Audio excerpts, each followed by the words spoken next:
mensagem faz parte da nossa série de exposições, Salmos de Confiança, que estão disponíveis para os irmãos no YouTube da nossa igreja, para todas as pessoas que quiserem assistir. Nós também estamos disponibilizando no Spotify.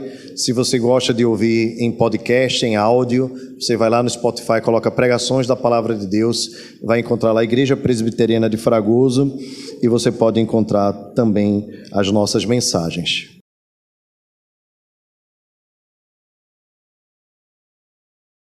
Salmo de número 46, meus irmãos.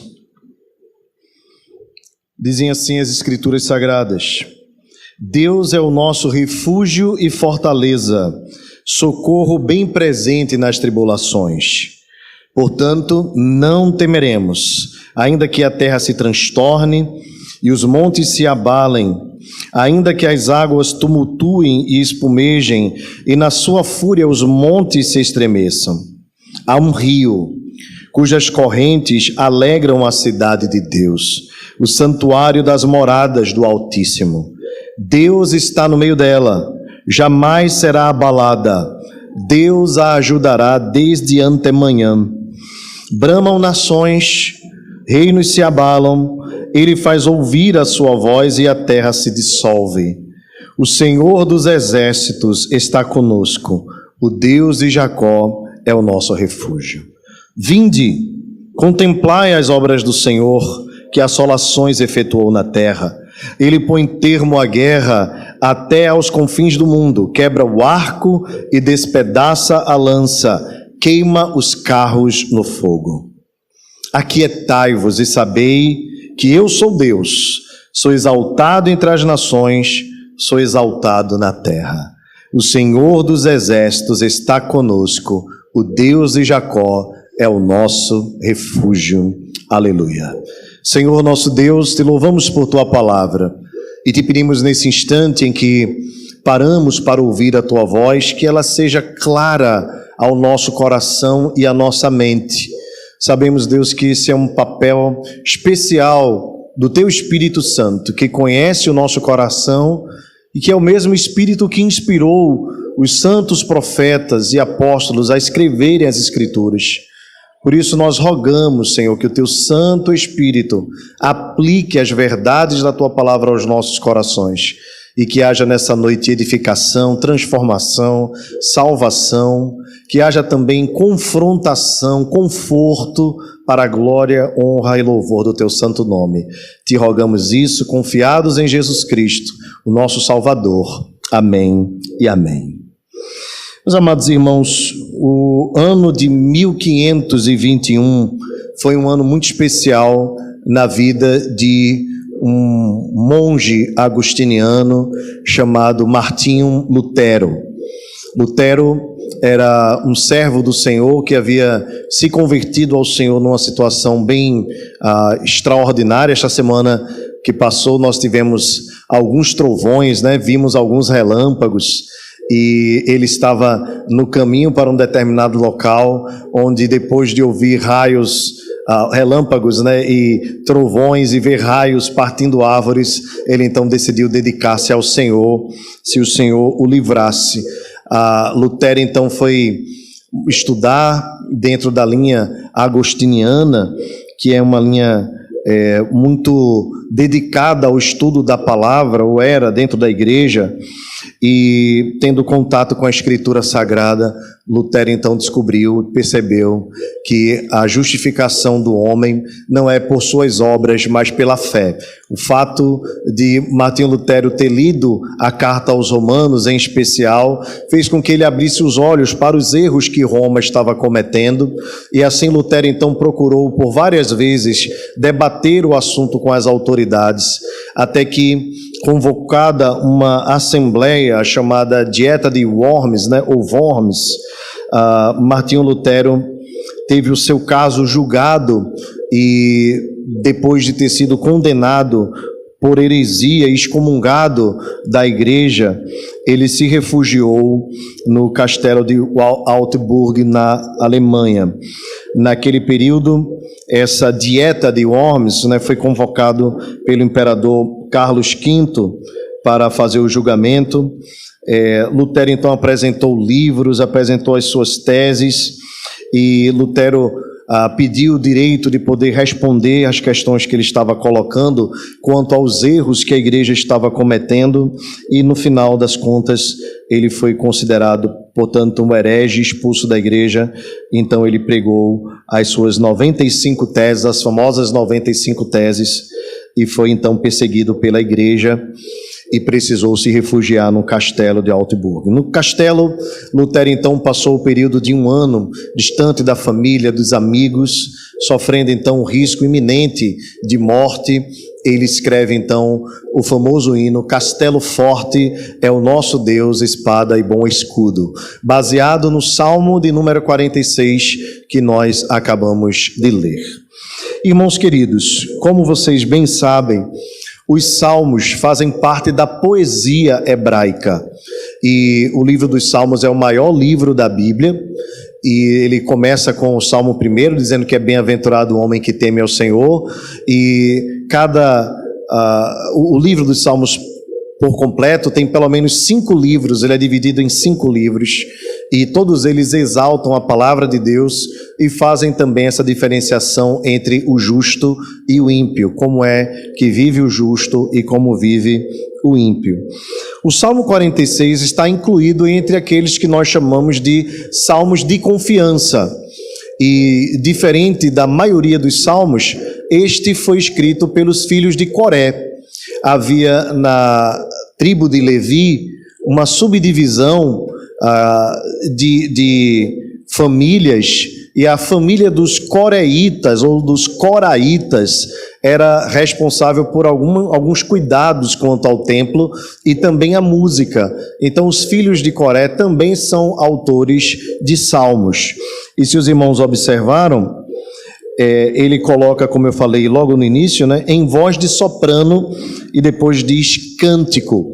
Isto porque, irmãos, os salmos, eles não apenas eram lidos na igreja, em Israel, na igreja do Antigo Testamento, mas eles eram também cantados. E dessa forma, através da música, as pessoas conseguiam aprender melhor o conteúdo do que se estava sendo dito. Vocês sabem bem que uma das melhores formas de você educar uma criança é através da música, Nós crescemos aprendendo isso, Vamos comer o nosso lanchinho, vamos lavar as nossas mãos. Então as professoras, de crianças, os pedagogos, geralmente fazem isso no jardim, maternal, através de música, porque a música, ela é mais fácil de ficar gravada na nossa mente. Então Deus, que é um Deus musical, também separou um livro de música para que nós pudéssemos aprender a respeito da sua lei. Queridos, nós não podemos definir a data exata em que este salmo foi escrito, mas a maioria dos teólogos e comentaristas do Antigo Testamento, a maioria, concorda que este salmo foi escrito no período do rei Ezequias, em Judá, o período dos reis.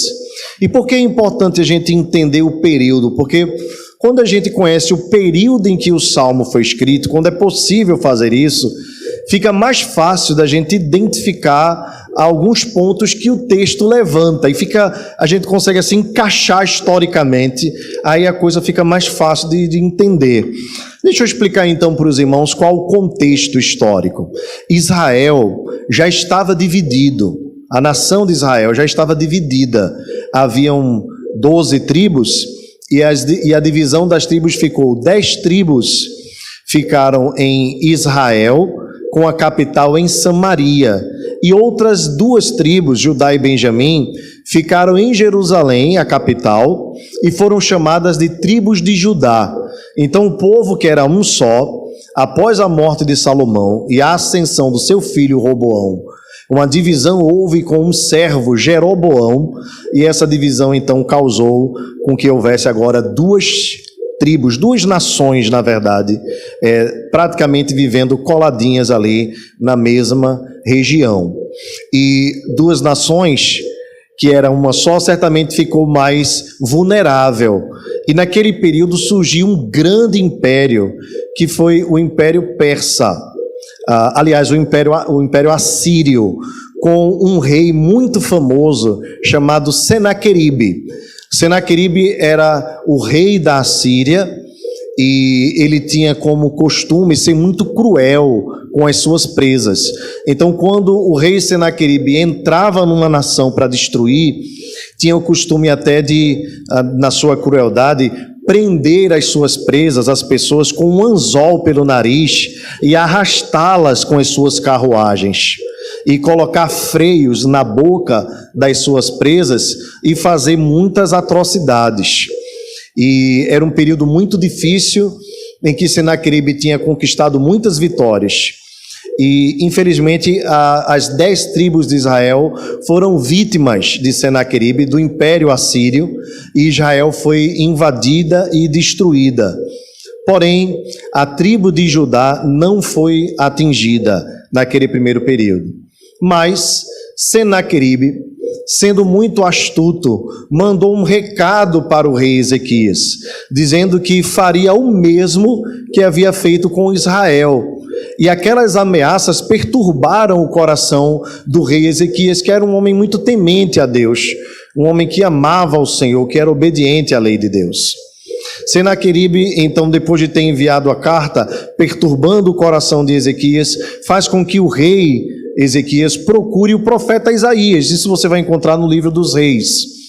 E o rei Ezequias lamenta e chora, angustiado pela situação, visto que aquele era o maior império da época, e certamente Israel não tinha condições, as tribos de Judá, Judá e Benjamim, não teriam condições de suportar o ataque de Senaqueribe da Assíria. E então o profeta Isaías recebe aquele lamento, consulta ao Senhor e depois retorna a Ezequias dizendo que ele não deveria se preocupar, porque o Senhor, o Deus de Israel, seria com eles e podia mandar o aviso a Senaqueribe que pelo mesmo local que ele veio, ele voltaria, e que Deus é quem colocaria um freio, um anzol no seu nariz e um freio na sua boca. E a vitória seria do nome do Senhor, e o nome do Senhor seria bendito, o que de fato aconteceu. O nome do Senhor foi exaltado através da vida do rei Ezequias e através desse episódio contra o rei Senaqueribe. Irmãos, é muito provável que esse seja o contexto deste salmo, e os irmãos vão perceber alguns detalhes aqui. Se você estudar a vida do rei Ezequias, está lá no livro dos Reis, como eu falei, você vai ver os grandes feitos dele. Ezequias foi um homem que destruiu os ídolos em Israel, fez grandes construções, preparou o povo militarmente, belicamente, para se preparar para ataques de nações inimigas. Era um rei muito querido e muito amado. Mas entre os trabalhos do rei Ezequias, ficou também notório, marcado, o trabalho de infraestrutura. Ele foi um rei que pensou na infraestrutura de Jerusalém. Jerusalém, capital de Judá, era uma cidade desprovida de rios. E uma cidade desprovida de rios era uma cidade que, sendo sitiada, facilmente seria vencida, porque se interromperia então o transporte de água, e as pessoas, logicamente sem água, não poderiam saciar sua sede nem mesmo se alimentar, visto que boa parte dos alimentos precisa de água, a semeadura precisa de água. Então o rei Ezequias fez um trabalho de puxar através de tubulações. Irmãos, nós estamos falando de coisas de 4.000 anos atrás praticamente. Você imagina um negócio desse, é extraordinário, de puxar a água de uma outra região para trazer água até Jerusalém, e assim, quando houvesse algum tipo de sítio, como as tubulações eram subterrâneas, o povo estaria mais protegido para resistir às dificuldades que assim surgissem. Você deve lembrar que havia uma frase que se dizia a respeito do Egito, por exemplo, O Egito é uma dádiva do Nilo, Porque as grandes cidades, os grandes países, eles tinham abastecimento de água e prosperavam. Os povos nômades procuravam se situar e construir as suas cidades próximas aos rios, para que assim pudessem ter o sustento e a manutenção das suas vidas. Bem, guarde esse contexto aí na sua cabeça, você vai entender bem o porquê ele é importante. Uma outra coisa, irmãos, a respeito deste salmo, é que ele tem 3 divisões. Se você observar aí na sua Bíblia, essas divisões estarão com a primeira letra de cada divisão em negrito. Observe aí o D em negrito, do Deus é o nosso refúgio. Portanto, a primeira divisão vai do verso 1 ao verso 3. Observe a segunda divisão na letra H, do verso 4. Está vendo que ele está em negrito? É a segunda divisão. E depois, então, no verso 8, a terceira divisão com a palavra vinde. Neste salmo, após cada uma desta divisão, nas versões mais antigas ainda trazem isso, mas em especial no original em hebraico, há uma palavrinha chamada selá. Se você usa de repente a Bíblia revista e corrigida, ao meio da revista e corrigida, a ARC, talvez tenha aí na sua Bíblia em itálico a palavrinha selá. Selá, irmãos, segundo os teólogos especialistas no Antigo Testamento, era uma pausa que se dava no cântico ou na leitura. Se fosse um cântico, era um interlúdio. Se fosse a leitura, era uma pausa para reflexão. Então, há tanta informação no Salmo que o salmista, autor, dos filhos de Corá, sugere que depois de cada período desse, se pare para refletir. E aqui eu quero fazer uma aplicação geral, avulsa, referente ao texto, sobre a importância, irmãos, de nós lermos a palavra de Deus, mas de nós também meditarmos na palavra de Deus. A gente às vezes pergunta assim: você leu a Bíblia hoje? Li. Quanto tempo? 2 minutos eu li, então já li, fechei a Bíblia, acabou-se. Bem, não deveria ser assim. Você deve ler, mas deve meditar, ou como alguns dizem, como o animal faz, ruminar, ficar ali mastigando e tirando o suco, como o boi faz da grama, e assim poder, portanto, absorver melhor os nutrientes, aquilo que tem poder, então, para edificar. Este salmo, então, tem 3 pausas para reflexão e para meditação. Então, eu reafirmo aqui a importância de nós meditarmos no Senhor. Bem, o que este salmo nos ensina, irmãos? De forma geral, ele nos ensina que nós, cristãos, estamos sujeitos a tribulações. E essa frase pode ser para você muito óbvia, e ela é óbvia mesmo, mas para muitos ramos do evangelicalismo brasileiro em geral, essa frase não é levada a sério, porque algumas pessoas acreditam que quando a gente recebe Jesus como Senhor das nossas vidas, a nossa vida fica às 1000 maravilhas, todos os nossos problemas são resolvidos. Então é muito comum você ouvir nas propagandas de televisão, aceite Jesus, pare de sofrer, Só que a gente sabe que Jesus mesmo disse que no mundo nós teríamos aflições.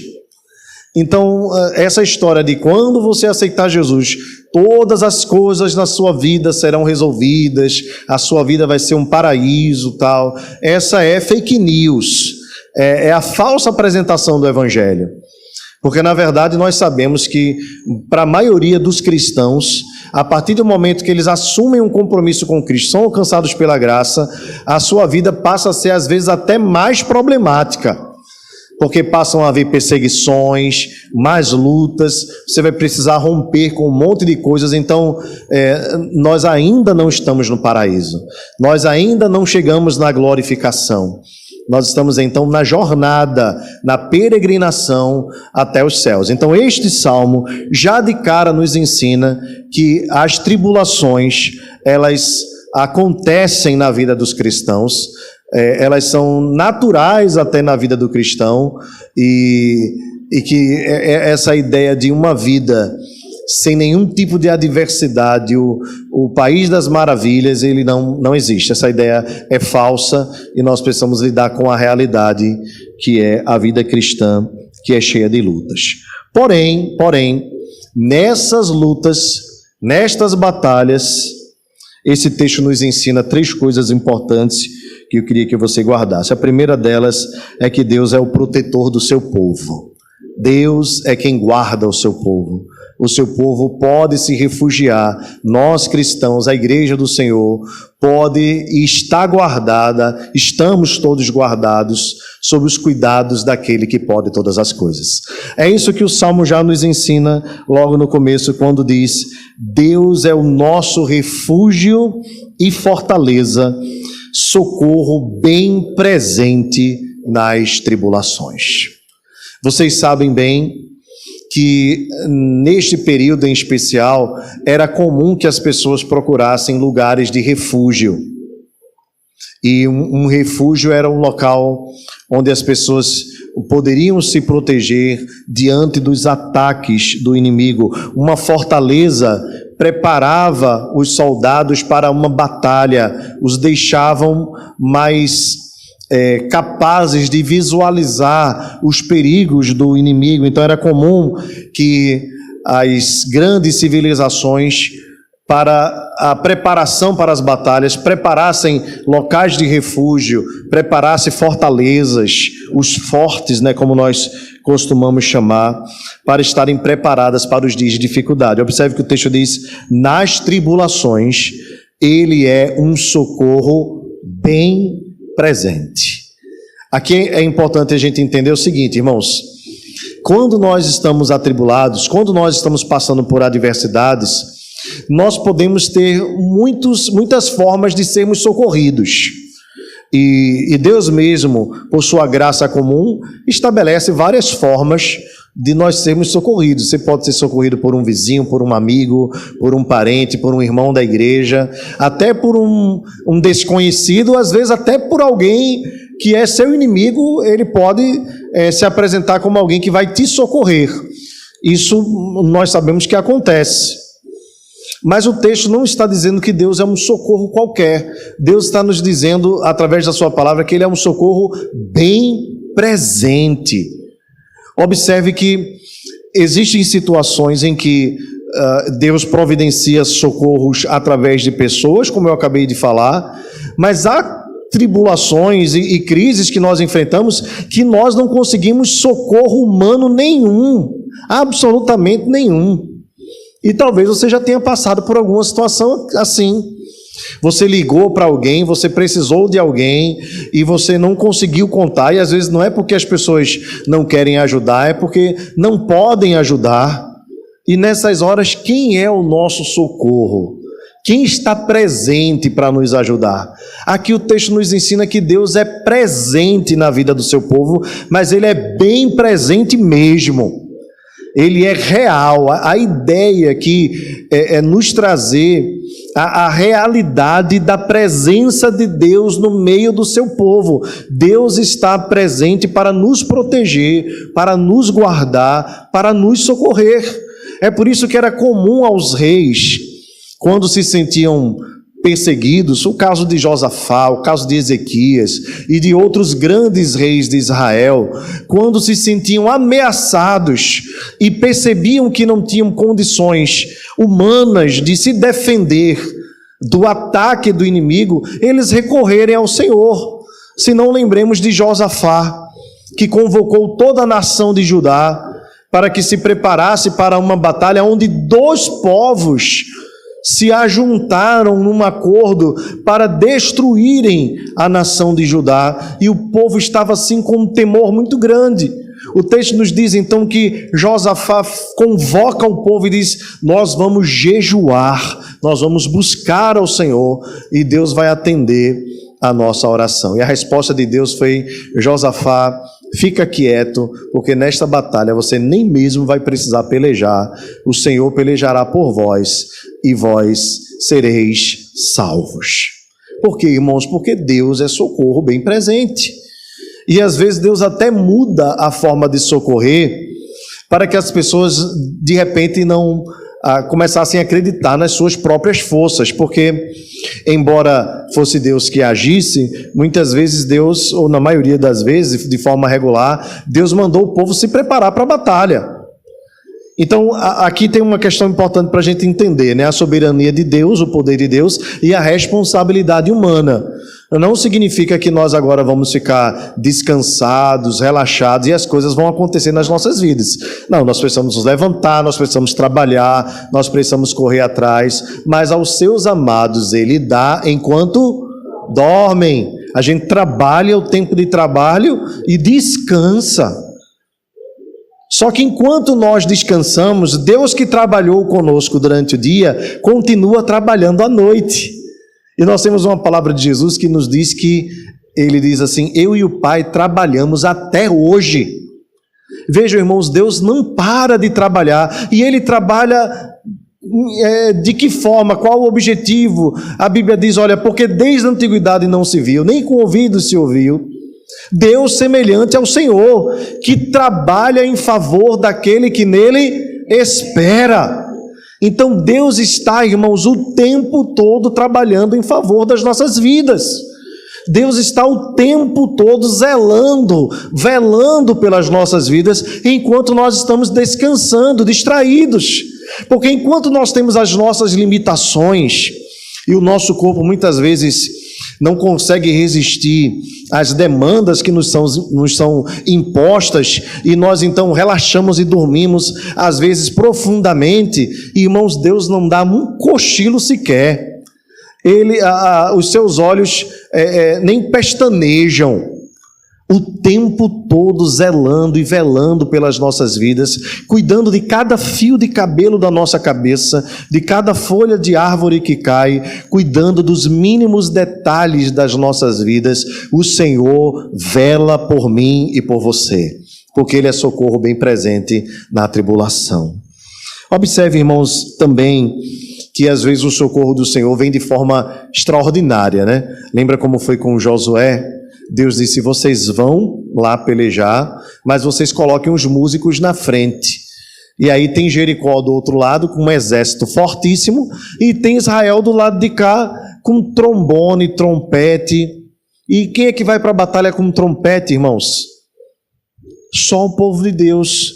Para que se ficasse claro que a vitória não vem pela força do próprio braço, mas pelo braço forte do Senhor e pela sua mão poderosa. Ele é o socorro do seu povo presente nas tribulações. Qual é a resposta então a isso? O próprio salmista diz, portanto não temeremos, não temeremos. Ainda que a terra se transtorne e os montes se abalem no seio dos mares. Não sei se você tomou ciência, mas desde ontem o Mar do Caribe está em alerta máximo, né? Se não me engano, alerta vermelho. O pessoal lá em Porto Rico, Nicarágua e alguns países, né, que ficam ali próximo à região do Mar do Caribe, estão em alerta máximo por causa de uma incidência de tsunami.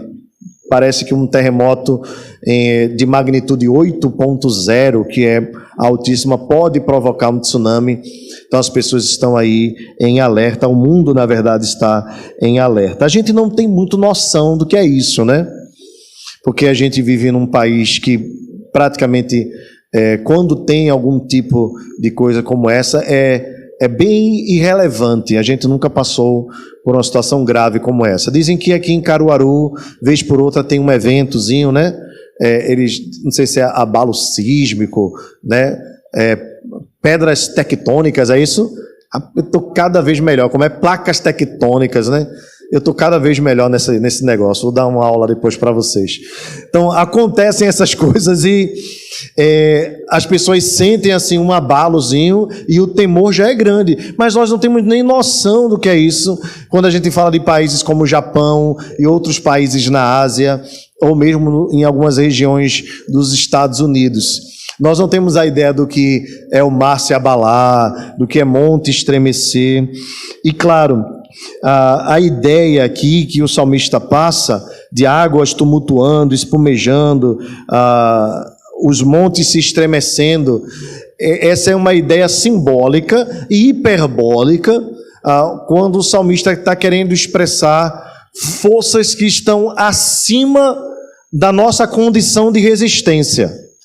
Porque você sabe bem que quase ninguém conseguiu resistir àquele tsunami que invadiu aquela região da Indonésia, né? Quando as águas vieram, pouca coisa sobrou, e até onde o mar avançou, né, aprove a Deus que ele avançasse, as pessoas ali praticamente não conseguiram resistir, uma ou outra foram salvas, mesmo assim com muita dificuldade e com muito dano. Porque, irmãos, são eventos que estão acima da nossa capacidade. Tem algumas coisas que a gente consegue resolver, né?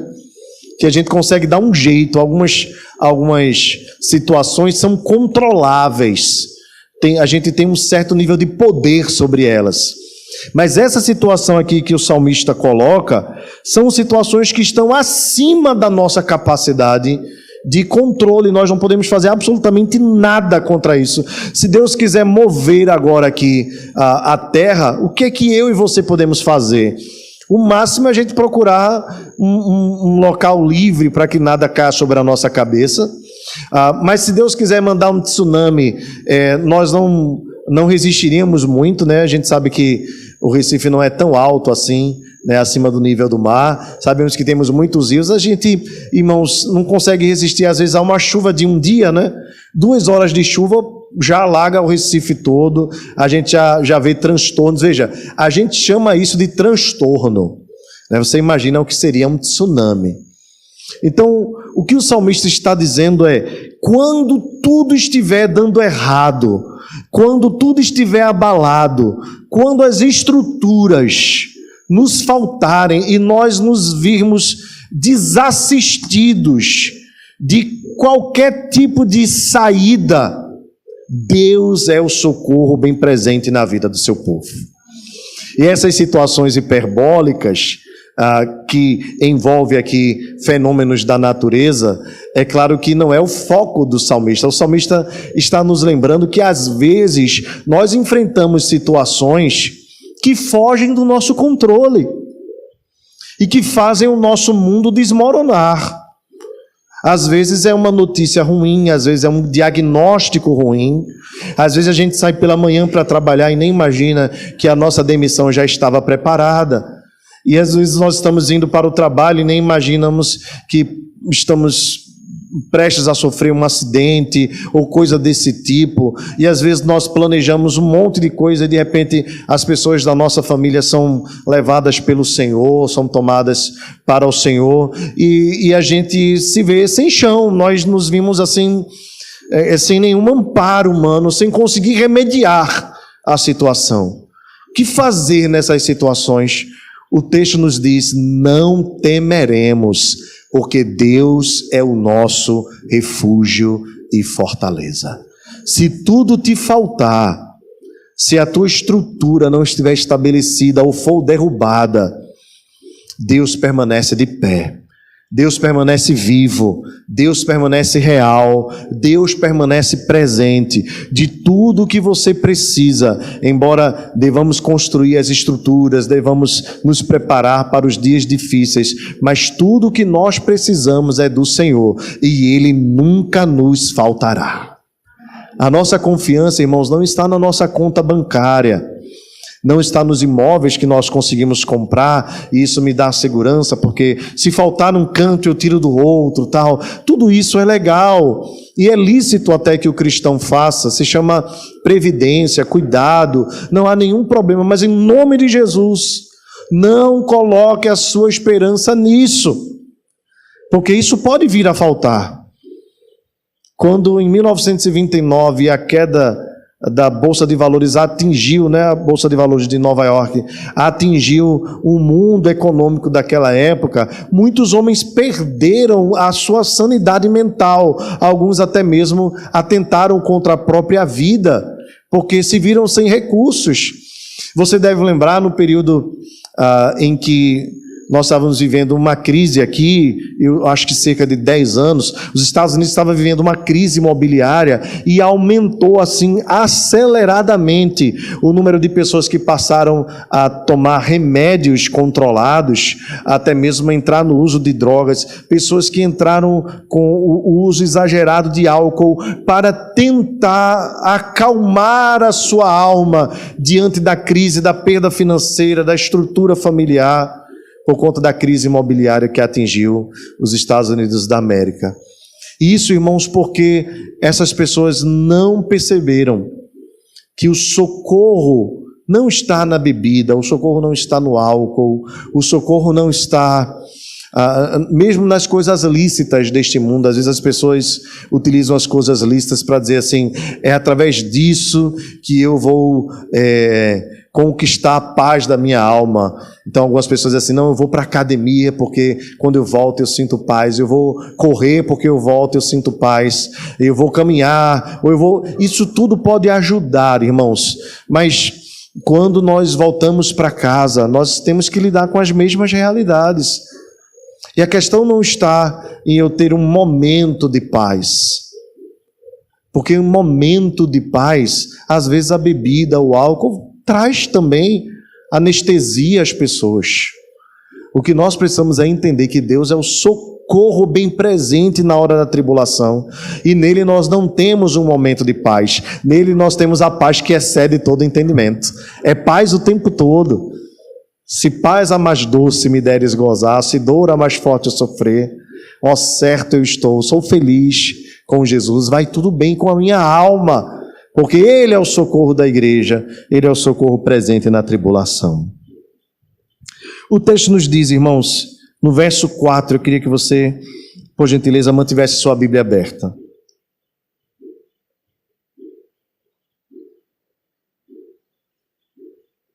Há um rio cujas correntes alegram a cidade de Deus, o santuário das moradas do Altíssimo.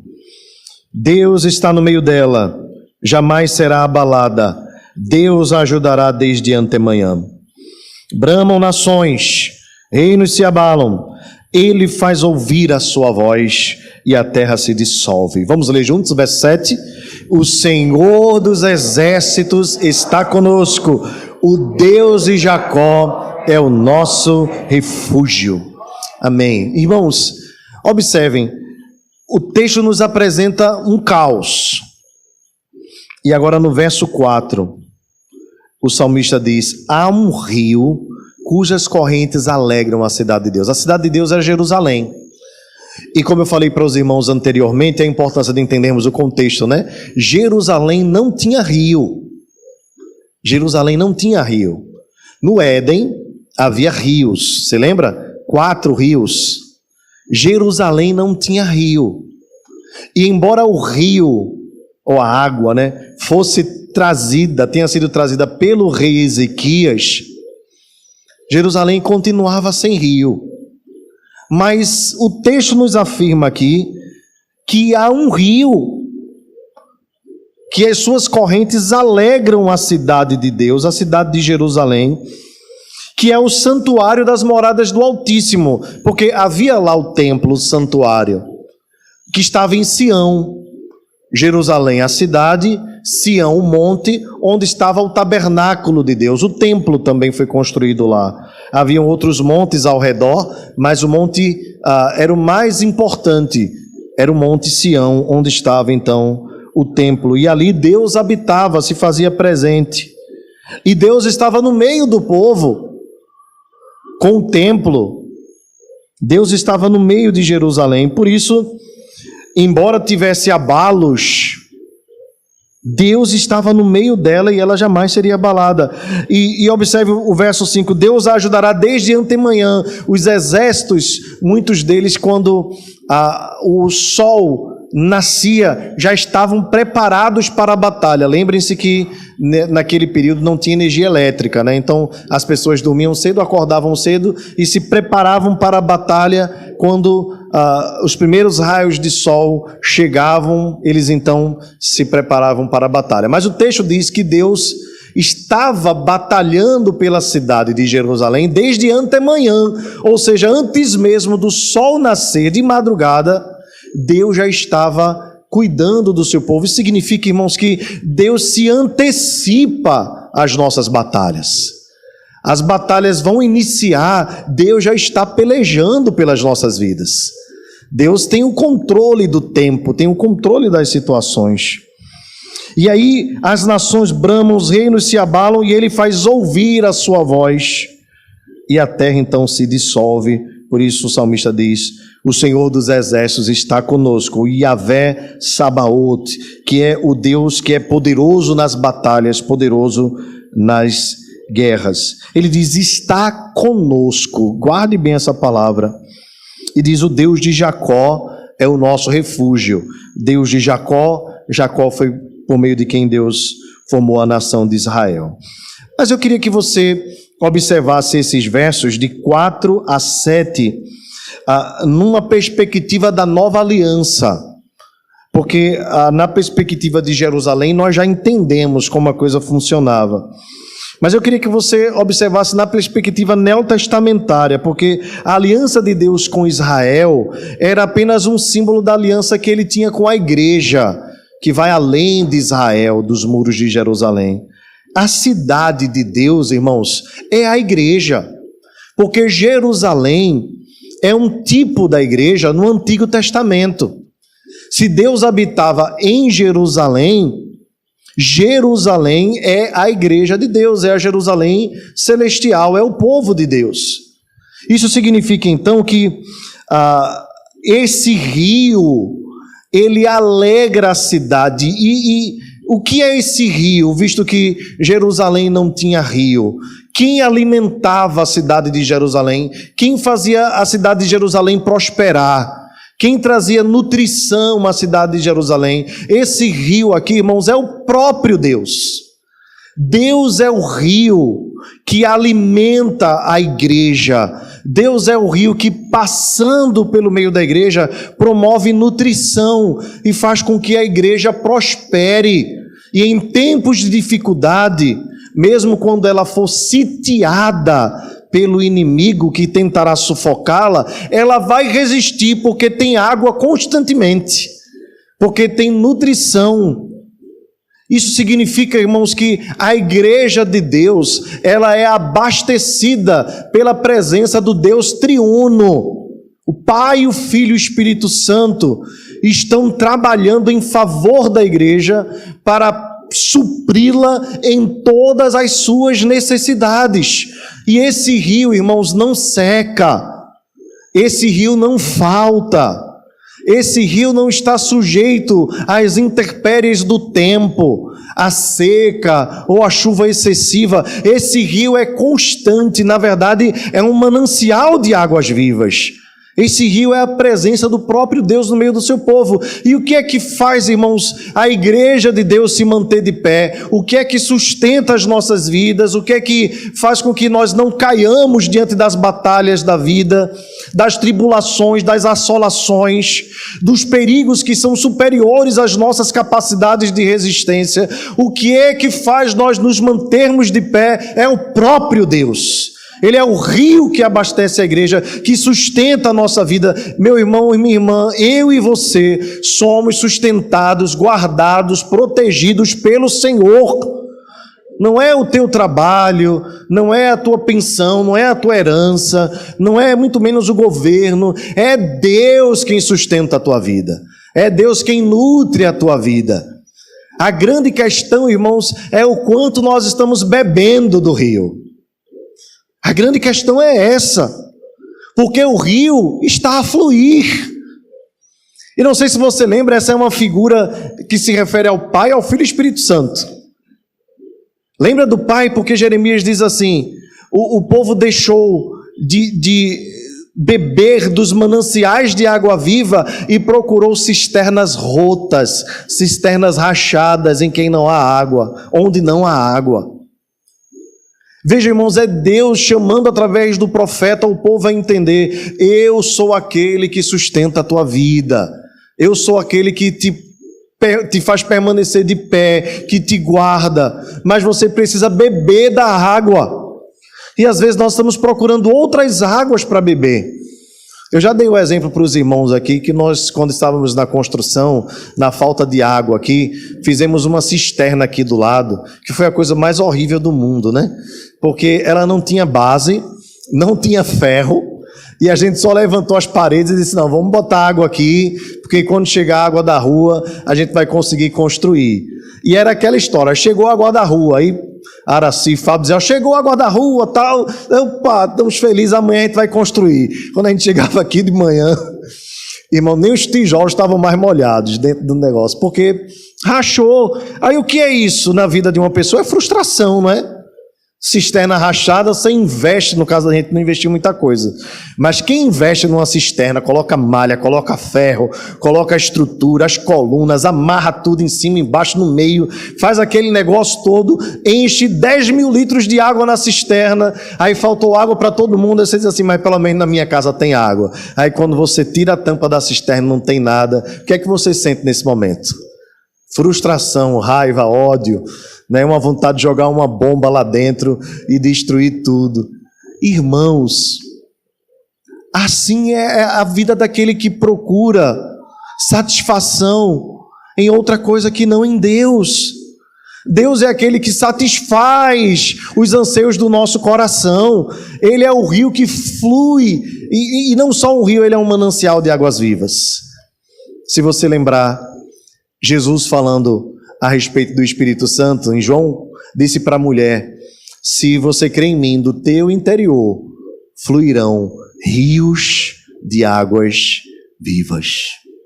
Veja, irmãos, o Pai, o Espírito, o Filho, comparados a um rio, a presença de Deus, do Deus triuno, no meio da igreja, é o que sustenta as nossas vidas, que nos mantém de pé, que nos faz perseverar. Esse rio é o próprio Deus, que alegra a igreja de Deus, que é o santuário das moradas do Altíssimo. Você lembra também que o santuário de Jerusalém ele foi destruído no ano 70, mas o santuário verdadeiro, ele não foi destruído, porque Jesus disse para aquela mulher samaritana, quando ela perguntou, Senhor, em que lugar nós devemos adorar? Porque os nossos pais adoram num lugar, os judeus adoram em outro. E Jesus disse para aquela mulher, mulher, vem a hora e já chegou, que vocês não vão adorar nem num lugar nem outro, pois os verdadeiros adoradores adorarão ao Pai em espírito e em verdade. Jesus é o santuário de Deus. Jesus é a morada do Altíssimo. E mais, irmãos, a igreja é o santuário de Deus. Paulo diz, vós sois santuários de Deus, vós sois o templo do Espírito Santo, porque Deus habita em vós. Veja que coisa maravilhosa. É por isso que o texto diz, Deus está no meio dela. Jamais será abalada a cidade, jamais será abalada, porque Deus fez o seu santuário dentro da igreja. Irmãos, nós não somos livres, salvos dos ataques do inimigo, porque nós somos melhores do que ninguém, porque foi coincidência ou qualquer outra coisa. Isso nos acontece porque o Senhor vela pelas nossas vidas, porque Deus está conosco. O Senhor dos exércitos, Ele é quem batalha as nossas guerras. Quando você sai de manhã e diz assim, eu vou para a batalha da vida, Deus, antes que você acordasse, já estava à frente das batalhas da tua vida. Por isso que o texto diz, Deus a ajudará desde antemanhã. É por isso que nós precisamos, irmãos, confiar em Deus, depender de Deus. É por isso que nós precisamos, irmãos, beber deste rio, através da leitura da palavra, da oração, porque muitas das nossas batalhas, nós queremos batalhar, vencer, militar, com as nossas próprias forças. Quando o texto nos diz que Ele é o Senhor da guerra, é Ele quem despedaça grilhões, é Ele quem faz com que os inimigos sejam abatidos, e muitas vezes nós queremos pelejar, mas Deus não quer nem que a gente peleje. Deus vai adiante de nós, nos livrando, nos salvando e nos guardando. Só pela sua voz, irmãos, Ele é capaz de fazer a terra dissolver. Que glória, que poder. E aqui, irmãos, o verso 7 ele diz, o Senhor dos exércitos está conosco.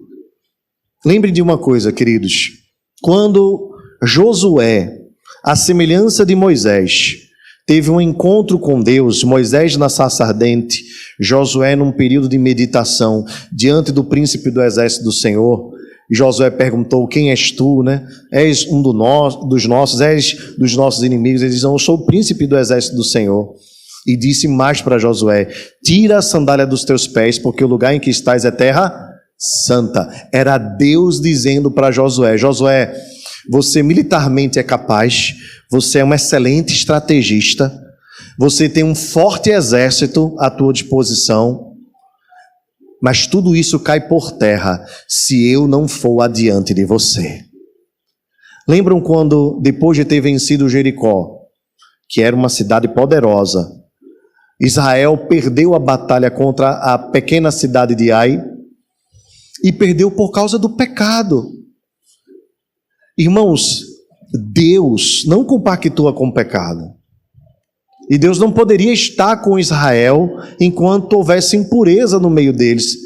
Por isso que foi necessário que aquele que havia cometido o pecado fosse morto, para que o pecado fosse castigado. E assim, quando o povo foi para a batalha novamente contra a cidade de Ai, venceu a batalha. Deus não estando, Israel perdeu. Deus estando presente, Israel foi vitorioso. Nós precisamos, irmãos, convidar Deus para as batalhas da nossa vida. Talvez você esteja até carregando um fardo desnecessário. Talvez até você esteja carregando um peso que você não pode suportar, porque você não está descansando em Deus, porque você não está confiando nele. Nós queremos passar mais tempo na batalha do que orando. Nós queremos passar mais tempo guerreando na frente de batalha do que guerreando em oração. E às vezes nós lutamos guerras desnecessárias. Nós precisamos entender, irmãos, que antes de cada batalha, nós precisamos consagrar as nossas vidas a Deus. Ele é quem pode todas as coisas. Todo o poder pertence a Ele. O texto nos diz no verso 8, já estou pertinho de terminar. O texto diz assim: vinde, contemplai as obras do Senhor, que assolações efetuou na terra. Ele põe termo à guerra até aos confins do mundo. Observe que Deus tem um controle universal. Ele quebra o arco, despedaça a lança e queima os carros no fogo. Vamos ler juntos os versos 10 e 11. Quero ouvir sua voz, vamos lá. Aquietai-vos.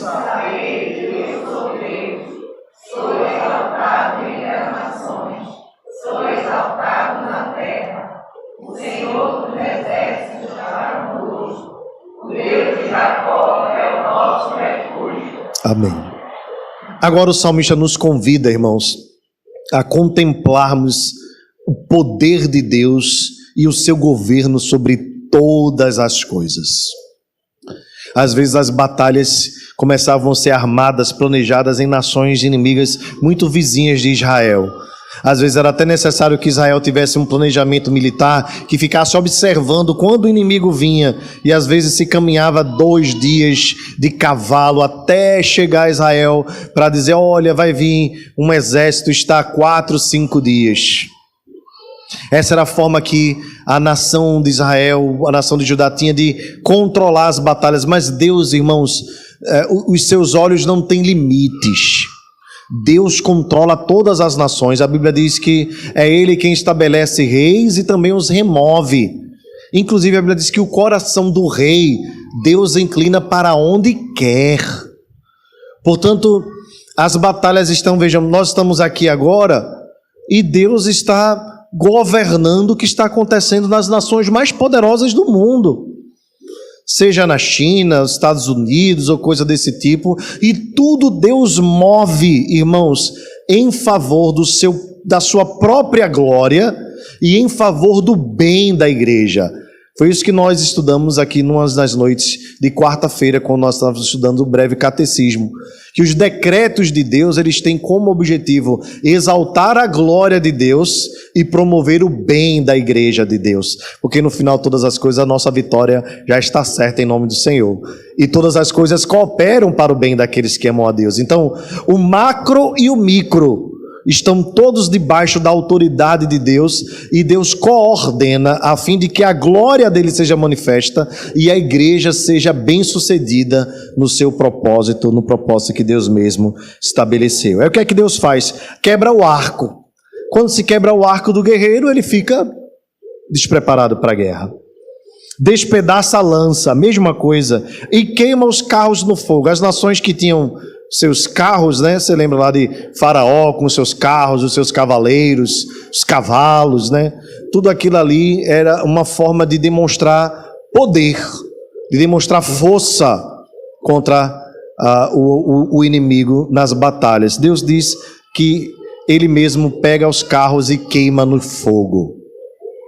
E aqui, irmãos, o verso 10. Eu sei que muito possivelmente, você já leu esse texto para tentar acalmar um irmão que estava passando por alguma tribulação. Já fez isso? Você disse assim: irmão, tenha calma, aquietai-vos e saber que eu sou Deus, sou exaltado entre as nações, sou exaltado na terra.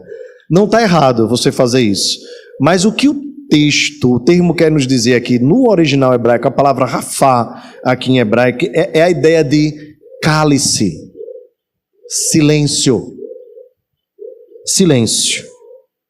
eu sou Deus. É Deus dizendo assim: toda a terra se cale diante da minha glória, porque com uma só palavra eu derroto todos os meus inimigos. Não é uma palavra aqui de conforto, irmãos, a não ser no sentido de que Deus fazendo isso, Ele traz vitória à igreja. Mas a palavra aqui, ela é dirigida especialmente às nações que se levantavam contra o Senhor. É Deus dizendo: calem a boca e saibam que eu sou Deus. Quem fala alto sou eu. Quem ordena sou eu. A voz que é ouvida e obedecida é minha.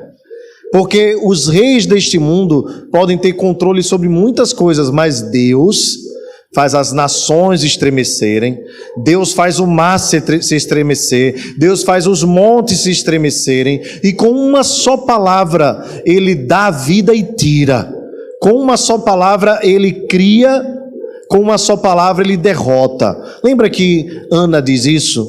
O Senhor dá vida e também a tira, o Senhor dá vida e mata. Deus tem poder para tudo isso com uma só palavra. Então o que o salmista está dizendo, Deus está dizendo através do salmista é: toda a terra se cale, eu sou o verdadeiro Deus, eu sou o poderoso da terra, eu comando, eu coordeno, eu estabeleço, eu com uma só palavra digo e tudo acontece. Foi assim na criação, irmãos. Ele disse: haja luz e houve luz. Faça-se o firmamento, e o firmamento foi feito. Tudo o que Deus disse com uma palavra aconteceu. E a terra se cala. Quem pode resistir à voz do Senhor? Quem pode diante? A sua voz é como voz de trovão. E meu querido, minha querida, você pode ser o nordestino mais macho do mundo, mas quando vem um trovão a gente se arrepia todo. A voz é poderosa, não é não? Você deve ter passado isso essa semana aí, quem tem medo principalmente. Mas quando eu era menino ainda, lá em Barbacena, né, também conhecido como Rio Doce aqui, eu acho que eu tinha uns 14 anos, talvez 13, e teve uma chuva, irmãos, com os trovões, anos 90, vocês devem lembrar disso, mas era trovão que parecia que os planetas eram ferranças assim, caindo sobre a cabeça da gente. Quem lembra desse dia aí? 96, nesse dia teve gente se convertendo, adoidada assim, gente correndo para baixo da cama, gente confessando os pecados. Foi um negócio assim extraordinário, porque parecia que o mundo ia se acabar. Foi um negócio assim. O texto nos diz lá em Apocalipse que a voz do Senhor é como voz de trovão, a sua voz é poderosa. Salmo 19 diz: tributai ao Senhor, a sua voz é poderosa, é como os grandes trovões. Meus irmãos, quando Deus abre a sua boca e diz, não há nada que resista à sua voz, à sua autoridade. É isso que Deus está dizendo, é uma ameaça às nações que se levantam contra o Senhor e contra o ungido do Senhor, que é o seu povo, contra a igreja do Senhor. Deus diz: você vai se levantar, mas eu vou calar a tua boca, eu vou colocar um freio na tua boca, como fez com Senaqueribe. Deus fará contra os inimigos da igreja. Quanto a nós, irmãos, aquietemo-nos. Se Deus vai fazer isso, se Deus é poderoso e já tem feito isso em favor das nossas vidas, para que nós vamos nos desesperar? Se a coisa está sob o governo dele, sob o controle dele, se ele tem toda a autoridade, se ele faz, ordena.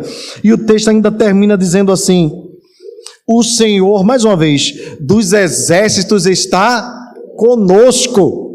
O Deus de Jacó é o nosso refúgio. Agora lembre bem mais uma vez lá de Josué. Aquele príncipe do exército do Senhor, que estava presente para guerrear as batalhas do povo de Israel, era um tipo de Cristo. Não era outro, senão o próprio Senhor Jesus, quem estava ali vencendo as batalhas pelo seu povo. E há, irmãos, uma promessa que Deus nos deixou através do seu Filho. Primeiro, o profeta Isaías nos diz que ele seria chamado Emanuel, que quer dizer Deus conosco. E Jesus disse para a sua igreja: e eis que estou convosco todos os dias, até a consumação dos séculos. Meu querido, você não está só, a sua vida está bem guardada. Deus é o teu castelo forte, Deus é o teu forte refúgio. É por isso, irmãos, que pensando nesta perspectiva, o povo de Israel celebrou a vitória do Senhor contra Senaqueribe. Deus então destruiu o exército inimigo, fazendo-os voltar pelo mesmo lugar de onde vieram. Deus foi quem colocou um anzol no nariz de Senaqueribe e um freio na sua boca. Senaqueribe foi destruído pela sua própria casa, para a sua própria vergonha. Irmãos, Deus irá envergonhar os inimigos da igreja. Deus irá envergonhar Satanás, Deus irá envergonhar e derrotar a morte, e todos aqueles que resistem e se levantam contra a igreja do Senhor estão na mira daquele que não dorme, que é justo e que tem todo o poder e toda a glória. Por conta dessa confiança, irmãos, Lutero então escreveu o hino de número 155 do nosso inário, onde ele diz o seguinte: castelo forte é o nosso Deus, espada e bom escudo, com seu poder defende os seus em todo transe agudo. Com fúria pertinaz persegue Satanás, com ânimo cruel, muito forte é o Deus fiel, igual não há na terra. A força do homem nada faz, sozinho está perdido, mas nosso Deus socorro traz em seu Filho escolhido. Sabeis quem é? Jesus, o que venceu na cruz, Senhor dos altos céus, e sendo o próprio Deus, triunfa na batalha. Se nos quisessem devorar, demônios não contados não nos iriam derrotar, nem ver-nos assustados. O príncipe do mal, com seu plano infernal, já condenado está, vencido cairá, por uma só palavra. Leia o Salmo 46 nesse hino. E para encerrar ele diz assim: de Deus o verbo ficará, sabemos com certeza, e nada nos assustará, com Cristo por defesa. Se temos de perder família, bens, prazer, se tudo se acabar e a morte enfim chegar, com Ele reinaremos. Amém, aleluia, glória a Deus. Vamos nos colocar de pé.